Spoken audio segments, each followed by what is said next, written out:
What's your first impressions of Accrington Stanley and coming out to the Football League? Obviously, deadline day must have been a bit of a rush job. Yeah, it was a lot of calls, but when Accrington came, it was a really exciting project. I saw that the opportunity to play League One with a good bunch of lads and a good manager that wants to get out of their tricky situation at the moment, so it'll be a good experience for me. I suppose for a lot of young players, the idea of going into the Football League and into a relegation battle might not appeal too much. What does that say about you, I guess? Why does that appeal to you? Because I want a challenge. I haven't really played a professional football before, as you know, and I've been doing really well with the 21s in and around the first team, so I think this is the next step. I could have gone to other places, but I think this is where I'll get game time, and if I perform, I'll get continued game time, so which will be helpful.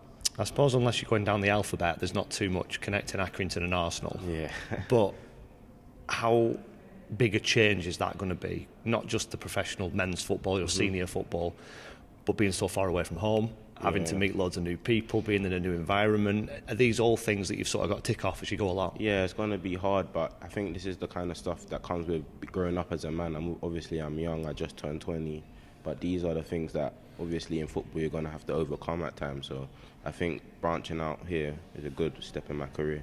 A couple of players that have come to Accrington, Seb Quirk was saying it recently when he came in from Everton on a permanent deal. He said that playing in the EFL trophy for the under-21s team kind of opened his eyes a little bit to what it's like in senior football. I know you've had some success in that competition personally. Yeah.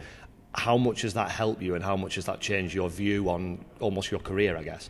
Yeah, so in 21s football, like at Arsenal, it's kind of a bubble. But like when you're playing, especially the EFL trophy games, like you come up against, it's not just tactical and technical, it's physical. Clubs go longer, and it's a lot of dark arts that you wouldn't see in the 21s game. So yeah, it's definitely helped.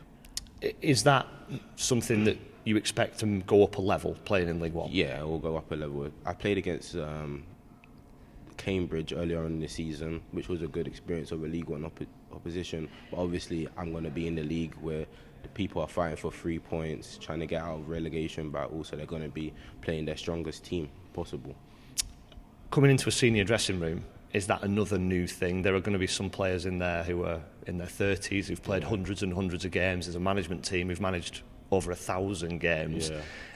Are you the kind of guy that will be like a sponge and come in and try and absorb as much as possible? Yeah, obviously I'm coming from an environment where I was a bit going on to one of the oldest. Now it's completely flipped. I'm probably one of the youngest in the change room. So obviously, like you said, I've got to be like a sponge, absorb all the experience in the room, and it'll hold me in good stead. How much exposure at Arsenal do you get to those kind of established guys in the first team and the first team coaching setup? Yeah, when you, if you're lucky enough or if you perform enough in 21s and you impress the first team staff, you get to train over there, which I have quite a lot. And I learn a lot from experienced players, even the manager talking to me, giving me tips and things to improve my game, to take me to the next level. Lots of players come out on loan and say, I want to improve here and go back and put myself in a position to play for my parent club. Sometimes that might seem like a bit of a remote prospect to the outsider looking in. When you look at Arsenal and the situation that they've had with someone like Eddie Nketiah, who's gone out on loan a lot of times and had some success and had to be very patient, but he's now the main guy. Do you think that sort of that watershed, that sort of coming of age might come at different stages for different people? Yeah, as my dad always says, everyone's journey is different, so everyone blooms at different times. Eddie has done superb, and he's a great guy. I know him personally.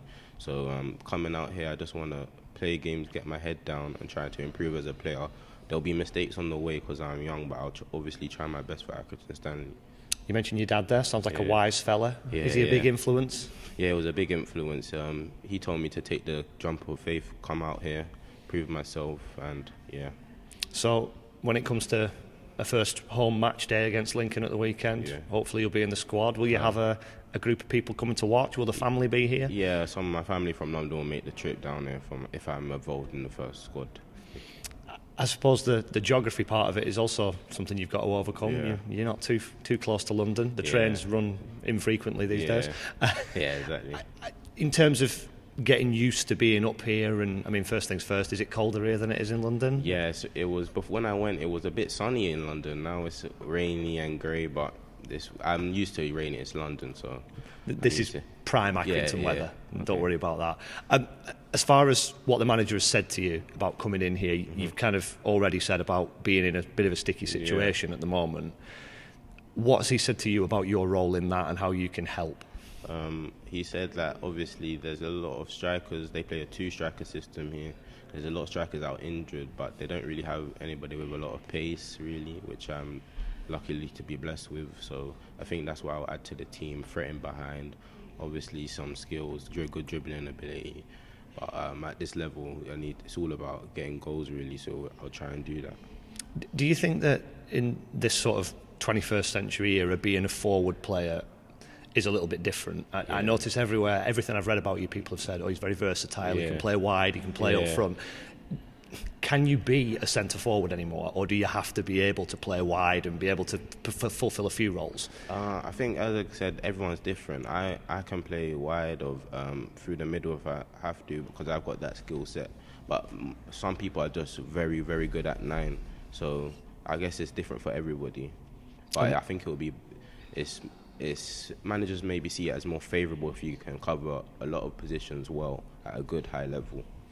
And are you measured on your goal contributions? Is that how you judge yourself? No, not really. I obviously try and get good goals and assists, but really intrinsically I look at my performance. If I'm performing well on the pitch, helping the team, if I had a good overall performance, that's when I feel pleased with myself. If I play bad and maybe score a goal, I still feel good, but I would feel better if I overall had a good performance and scored. And as far as the group of players are concerned, you'll be in that stage with having people introduced and meeting people and all that sort of stuff at the moment. What kind of an impression have they made on you so far? Yeah, it's good. They're very welcoming. There's obviously some experienced players in that group, and I've just come in today not too long ago, and they've embraced me well, as well as the manager and the staff.